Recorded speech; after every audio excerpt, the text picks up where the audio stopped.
company. It defines what the company needs in order to reach its goals. And it helps the various departments within your company, all the various different supports that you have for your company, to be able to be aligned and be able to accomplish that goal. Okay. And so, as I mentioned earlier, what we're going to use here as an example of a goal is increasing sales, which every business should probably have that as a goal, unless you don't plan to grow and you plan to just retain clients. But let's say that the goal is to increase sales. The planning around increasing sales will have a major focus on sales and marketing. So those are two major points that you got to look at as you are evaluating how you're going to grow. So, for example, your strategy as you're looking at your company, and you say, this year I had 10 clients and they produce $500,000 in revenue. Next year, I want to have 10 clients and I want my revenue to be maybe $1.2 million. Well, you got to design a very specific sales and marketing plan in order to attain that. And then you also got to align every single area of your company to be able to support that. So what does that look like from a staff? What does that look like from financing? What does that look like from an office standpoint? All of those things. But let's go ahead and take the example of sales. So when you're designing, when you're planning your sales goals, you got to also design your marketing plan. Your marketing plan is so critical to be able to look at the niche. Who are your customers? Are you going to be basically servicing specifically retirement homes? Are you going to be doing in-home service? What does that look like? Make sure that you understand what that looks like. Is it nationwide or is it local? Research your competition. Make sure that you understand who your competition is before you even start designing those goals. What are the customer needs? So, a great area to look at is, am I going to have a lot more opportunities going nationwide, or am I going to have a lot more opportunities staying regional? And then just know your market before you start designing the marketing plan. The marketing plan also consists of, where are you going to find your customers? So are your customers typically on Facebook, on Instagram, on LinkedIn? Are your customers more found in specific associations, chambers of commerce, which to me, the Chamber of Commerce, if you have a good one locally, that is the best place for you to go and connect with people that can get you connected to the people that you want to do business with. Am I setting the price right? Am I doing all of those things that I need to be looking at in order to be able to offer the services, have a competitive pay for my nurses, and then also be able to make a profit, right? Like, you want to have a profitable company. So those are some of the things that you got to be looking at as you're setting up those goals, specifically in sales. But you putting that goal, and then the strategic planning around it does require for you to look at the bigger picture. Am I going to be able to sustain the growth that I'm planning to have? If I do X, Y, and Z right from a marketing and sales standpoint, do I still have the staff and the resources outside of that to be able to support that growth and continue to grow my company and be sustainable for years to come?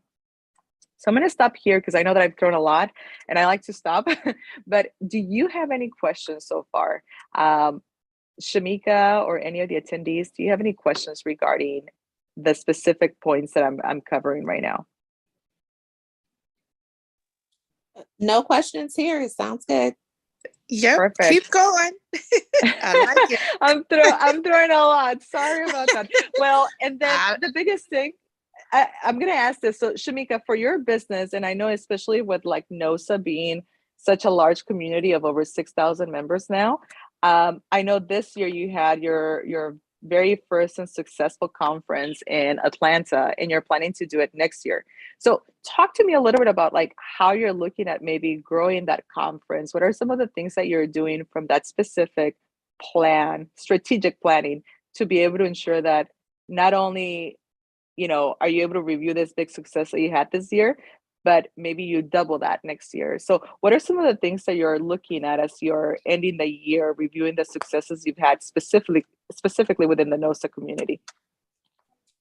Well, I think we're doing some of the things you touched on. Like we looked at shortly after the conference, the things that worked, the things that made sense.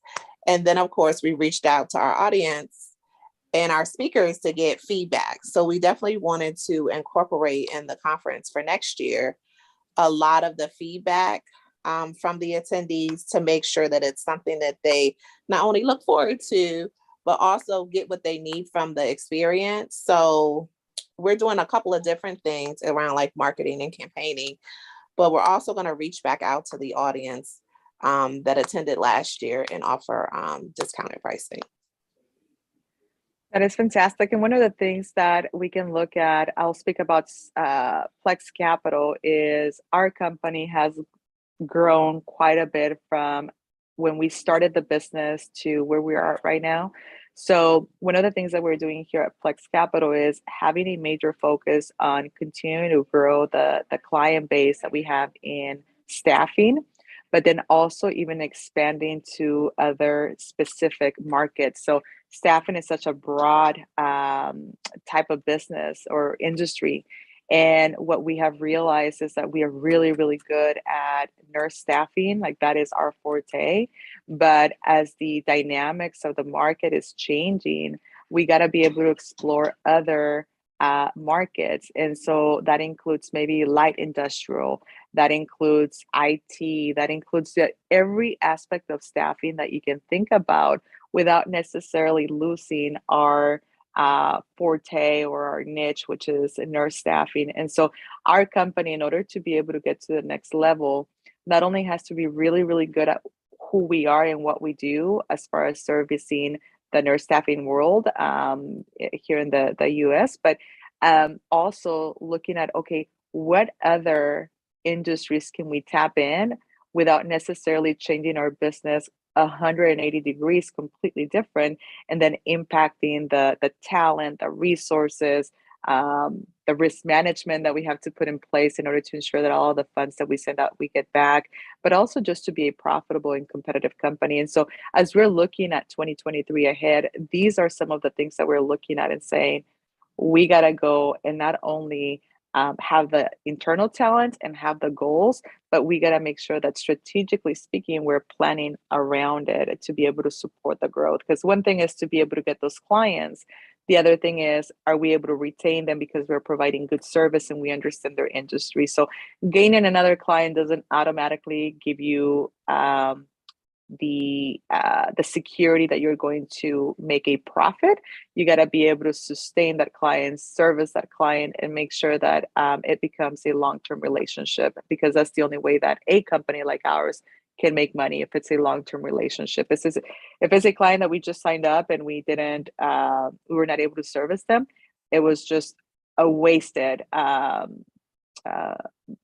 money in our marketing efforts, because we were able to get a client but not retain the client. And so those are some of the things that I'm talking about as you're looking at how you're going to grow, is being able to say, well, I want to get from point A to point Z, but I got to be able to surround myself with all of the resources in order to be able to get there. So that's just an example. As you're looking at your strategy, so, planning is big, which is basically what we just talked about. And then looking at your strengths and weaknesses, not because a market looks attractive, that means that you should jump in. You got to make sure that you are able to have the talent inside of your organization and that you're able to duplicate yourself in order to be able to sustain that growth, or to be able to attain the goal that you have, but making sure that you have the staff, that you have the financing, the expertise, the accommodations to be able to support that growth. And that goes with analyzing the strengths and weaknesses. Not every opportunity is an opportunity. Just like I usually say, not every dollar is the same value for me, because I may be making really, really good money with one client, but if that client is not the ideal client, it's a high risk client, it doesn't bring the same value. So analyze the strengths and weaknesses in your business and realize when you have to walk away from what you wish to have or the goals that you want to have. Understand if that's truly something of value.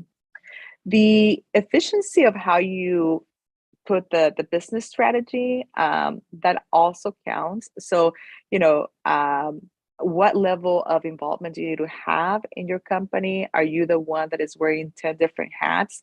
We all know that we're not experts in every single area. And I think I've shared this in the past in previous presentations.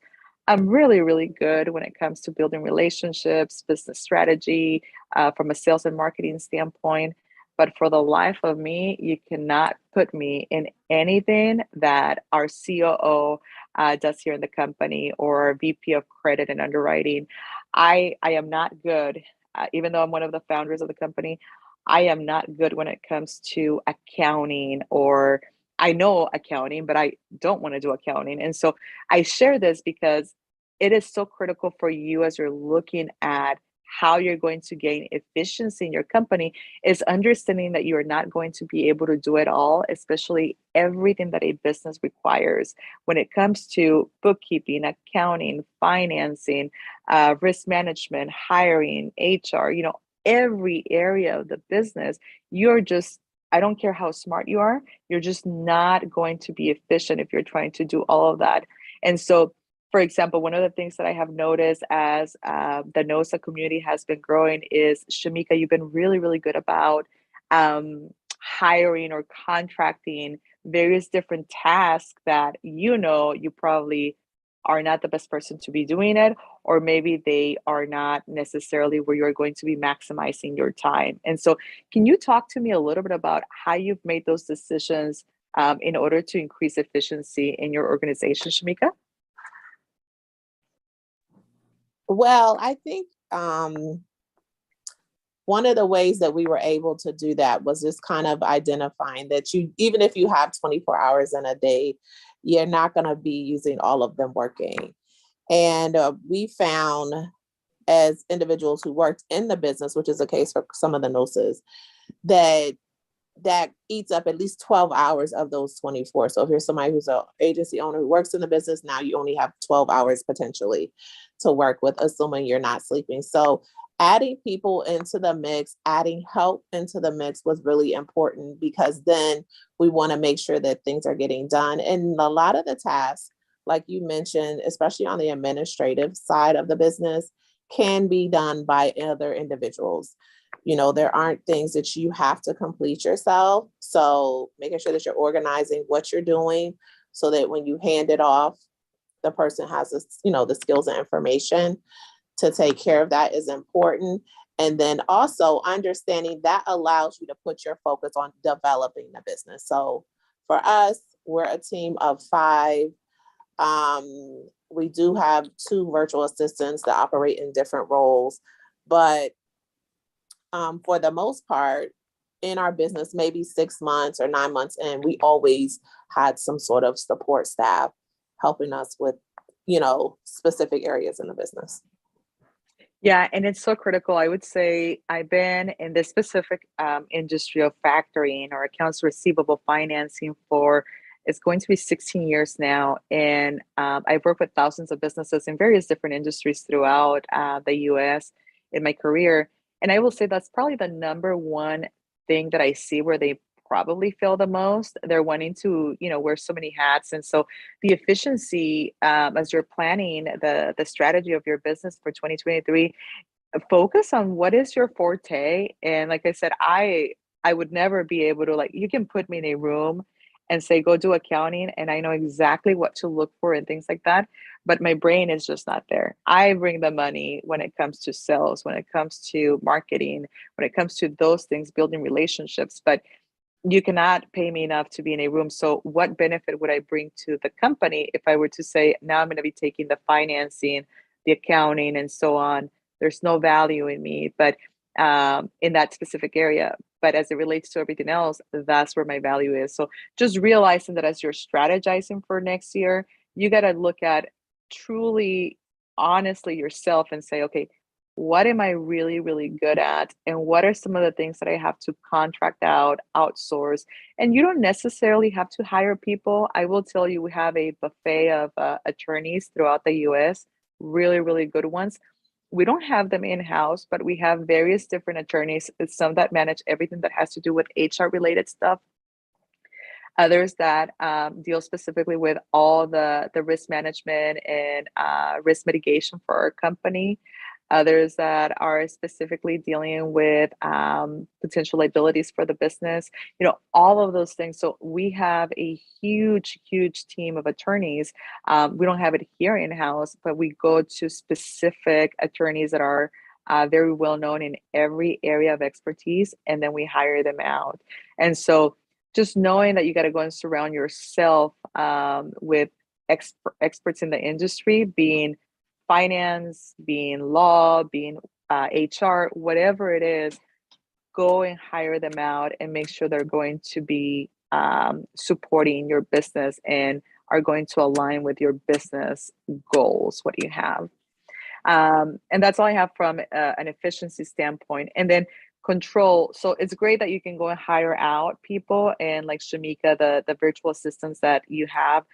It is great to have them, but you also got to have some goals, some expectations, and some controls in place in order to be able to manage those individuals. And so even though they might not be your employees and they're contractors, you got to still make sure that you have some controls in place to be able to do the things that you got to be doing, because you got to be able to coordinate every area, every aspect of your business to that core goal for your company. And then the competitive advantage is, especially in what I have in the nurse staffing agency world, what I have found is that a lot of the agencies that I speak with, they don't know exactly how to be different, how to differentiate themselves. And most of them, when I speak to them, they typically say, well, we're just offering staffing, like we'll be there on time, we'll show up. But I think there's so much more to that. And in business, what I have found is that it's all about relationships. So one of the things that I will tell you is the success that I've had in my career has been purely because of the relationships. And because of those relationships, I'm able to commit at a higher level and deliver above and beyond what I typically just promise. And so make sure that you know what your tagline is, and make sure you deliver on that, because just being able to go and call on facilities to get business and say I offer staff is not going to cut it. And especially this year, and you can probably attest to this, Shamika, this year was a little bit more challenging for many nurse agencies, because we went from COVID rates to like normalized rates, and now, yes, there's still the need for nurses, but a lot of the facilities were becoming a little bit more strict with the pay rates. And there was a huge, and still there is a huge debate on what are the limits that they should have on pay for nurses. But as you are developing your goals, be realistic and understand really what is going to differentiate your company from all of the other agencies out there. So make sure you're putting competitive pricing. You got to make sure you're still profitable, but you're still paying your nurses a good rate, a competitive rate. Make sure oh my goodness, your customer, the facility in this case, is being someone that you want to do business with, not someone that owes every agency out their money. And so you got to make sure that you look at what are the competitive advantages that you offer, and then make sure that you elevate yourself to that level. So, you think about brands like Louis Vuitton, for example, they don't do much promoting because they have already elevated their brand to the extent where people want it, even though every purse looks the same and it's branded and all that. You got to be able to bring yourself to that level without compromising on pricing, but actually delivering on the service that you are promising that you're going to deliver on. Anything you want to add to that, Shamika, as far as competitive advantage and some of the things that you might have noticed this year, especially going from COVID rates to normalized rates? I think some of the changes were anticipated. We weren't going to be able to sustain COVID rates. And I feel like most NOSAs get that. It was just a shift of the industry. When that was going to happen, we weren't sure about, but I will agree that I think most people have seen that happen this year the most. And of course, it'll kind of go into 2023, and then we'll reach some sort of medium. As far as competitive advantage, I think that more NOSA, small businesses, just people in business in general, kind of have to open their eyes, open the door, even reset some of their thinking around social media and technology. So for me, probably since the pandemic, those two things have been they have been present. They have kind of contributed to some of the changes we've seen in the industry. And, you know, how you perceive those things in your business really matters. That's kind of an extension of what our audience is. We're a social media community. So if you're not tapped in, many times you're not even competing with your counterparts because they already have those things in place. Yeah, that is correct. And I think that's from when you're looking at the competitive advantage, I highly encourage, I get calls from people that say, well, I'm just going to operate throughout the US. Okay, well, we know the challenge that is with insurance, right? If you're trying to get workers' comp, that's going to be a major obstacle as well. But what I would say is, I love the businesses that say, you know what, I have some really key relationships here in town or my next neighbor state, and I'm just really going to drill into those relationships. Relationships in business, especially when they are that authentic, they can be very, very beneficial because those same businesses can refer you out to other businesses. And so instead of you just kind of like trying to throw a dart in every state to see what sticks, you're being more strategic and saying, I'm going to be selective about the relationships that I want to have and who I want to offer my services to. And you become a little bit more of an elite type of business versus just throwing the darts to see what sticks. And so understand that being competitive doesn't mean that you got to go have the ocean. You can have a pond, but if you're that big whale in that pond, you're going to do just great. Okay. All right. The next thing that I just wanted to, well, let me do a quick recap. So, as you're looking at the strategy for 2023, make sure that there's planning involved, that you're looking at the strengths and weaknesses. You're looking at the efficiency of your business. You're putting controls in place, and then you're looking at the competitive advantage. Those would be probably the main bullet points that I would focus on as you're looking at putting it all together. And of course, every one of those points will have a sub point on things that you got to focus on.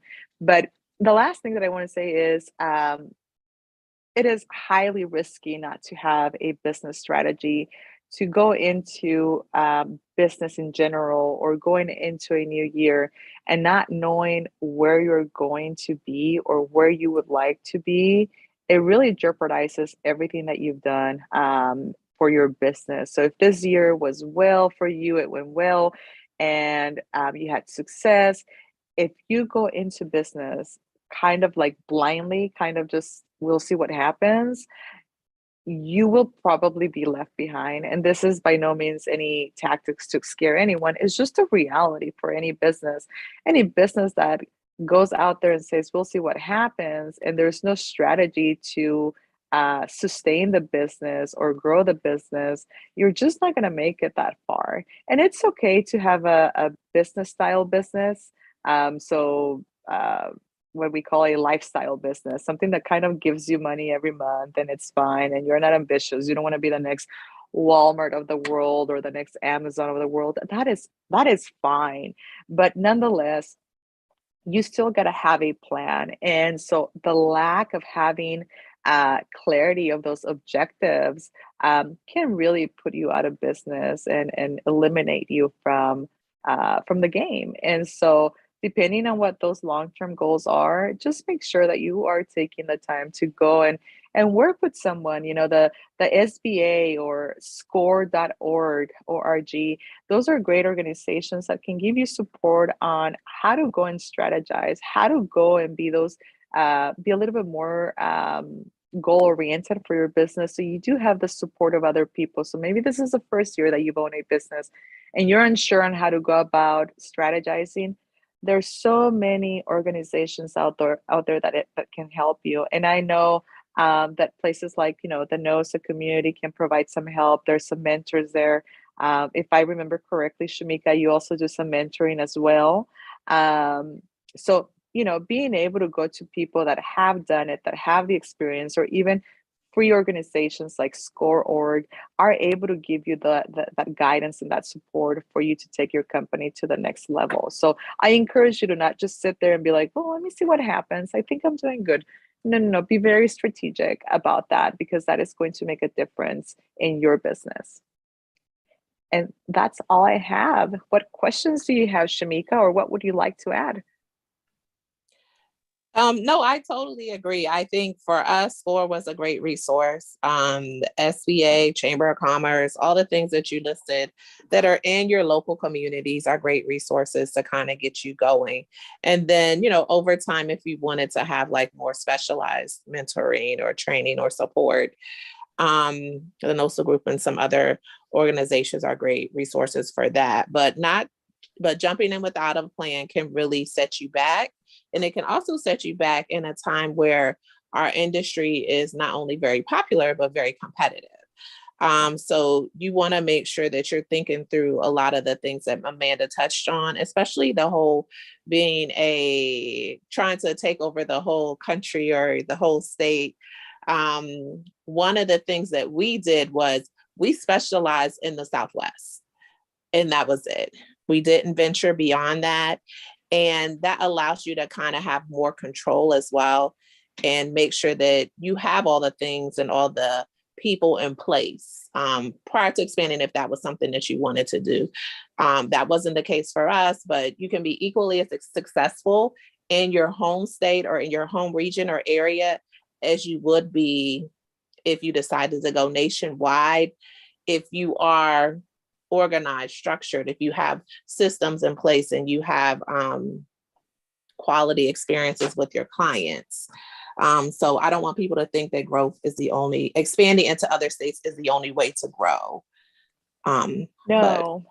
And I would say that, for me, even though our business is nationwide, because, with financing, it's a little bit different as it relates to our business. So we're able to go and expand nationwide, even though we have like hot pockets where we see a lot more nurse-owned staffing agencies that we have, those clusters of clients. But what I would say is, even though most of our clients are nationwide, we get heavily involved here in Kansas City through either the chambers, the local chambers in Kansas City, or our community, like various different organizations that we're also working with.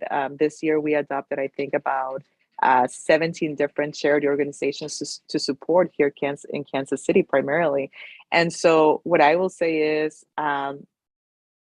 focus on your community, even if you're looking at going and expanding, but your community will be the primary one, because if you get involved genuinely, it's just going to like connect you to other places in the US where you can go into those markets later on. And so local chambers of commerce or SCORE or SBA or various different business organizations that are out there, get involved. And when you get involved, and we can have a different topic on networking and how to network, do it genuinely and make sure that you go with a strategic plan, but not become like just a salesperson. Don't like be like just handing out business cards without any purpose.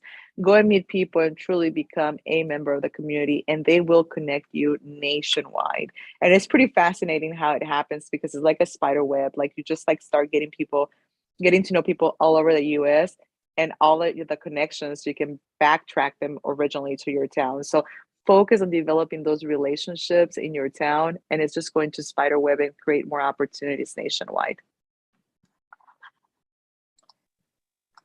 And that's all I have. I love it, Amanda. I love it. It's great. You want to, Yeah. Amanda, if you want to share your contact information in the comments. If not, you can always connect with her in the group. And thank you guys. I hope everybody has a happy holidays. So thank you guys for hanging out with us today. Yes, thank you. And yeah, so PLEX Capital, there is a little code that you can scan, and it's going to give you all the information.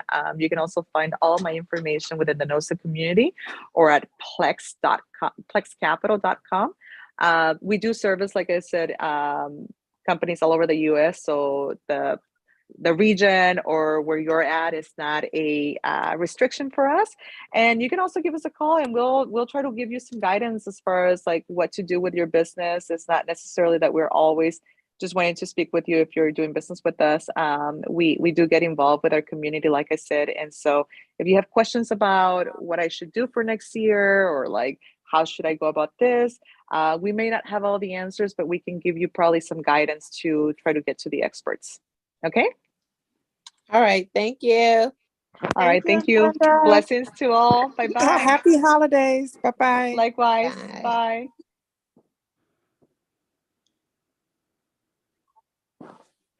Ma'am, what are you